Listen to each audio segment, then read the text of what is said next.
Depuis son investiture le 14 mai 2017, Emmanuel Macron est soucieux d'incarner la modernité.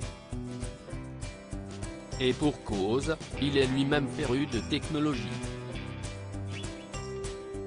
Accro à son smartphone, le président de la République possède 2 appareils qui le suivent partout où il va. Il y utilise en majorité les applications WhatsApp et Telegram, qui lui permettent de rester en contact constant avec son équipe et ses proches.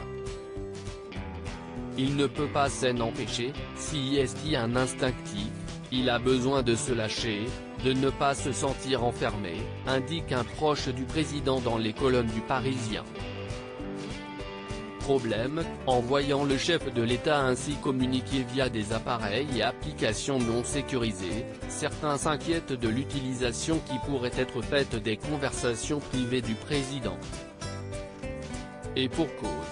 Mardi 20 juillet, le journal Le Monde a révélé que l'un des téléphones portables d'Emmanuel Macron avait été visé par Pegasus, un logiciel espion permettant de récupérer toutes les informations stockées dans un smartphone.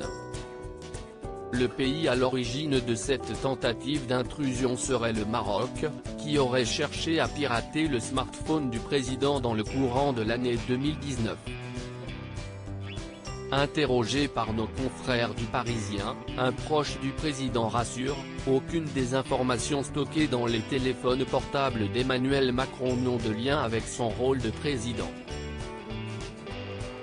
Je ne l'ai jamais vu parler de sujets stratégiques depuis son portable. Il peut être connecté à n'importe quel moment à une quinzaine de canaux différents sécurisés.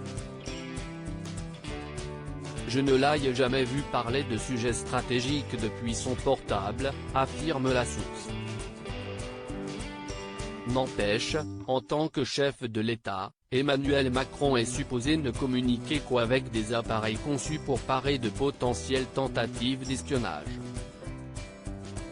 Il dispose notamment de portables dotés de toutes les protections nécessaires pour empêcher une cyberattaque, mais ne s'en sert finalement que très peu.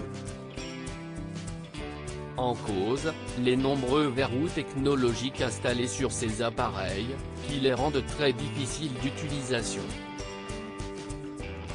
À l'Élysée, son collaborateur s'avoue lui-même dérouté par ces gadgets capricieux. « Je l'oublie souvent chez moi, je ne l'utilise quasiment pas car on ne peut pas partager un Google Doc ou aller sur WhatsApp », admet-il.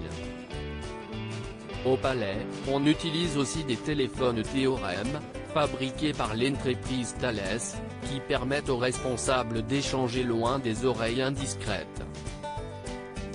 Lors de ses déplacements, le président est également accompagné par un collaborateur surnommé le transmetteur, qui lui permet d'échanger à tout moment avec des chefs d'État étrangers via des lignes sécurisées.